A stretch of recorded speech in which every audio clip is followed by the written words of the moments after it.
Hello বন্ধুরা, দেখো এটা একটা দত্তপ্রিয়া গাছ। এই গাছটা তোমরা অনেকেই জানো না। এই গাছটা 12 মাস ফুল ফোটে। দেখো কত ফুল আছে, ফুলগুলো কি সুন্দর লাগে দেখতে। এই গাছটা তোমরা অবশ্যই লাগাও। আমি এখান থেকে অনেক চারা করেছি, এই যে এখান থেকে ডাল কেটেছি, এই যে এখান থেকে ডাল কেটে অনেক চারা করেছি। এই গাছ বসানো ছিল, গাছগুলো উঠিয়ে দিয়েছি।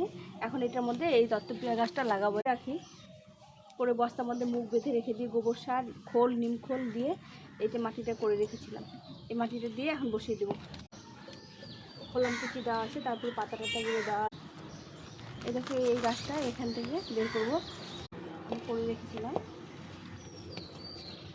আর নিম খোল আর হলুদ এটা উপরে একটু দিয়ে দেবো, একটু ফাঙ্গাস টাঙ্গাস অ্যাটাক না করে। একটু চেপে চেপে দিতে হবে। এই গাছটা অল্প যতই জল দিয়ে দেবো গাছটায়।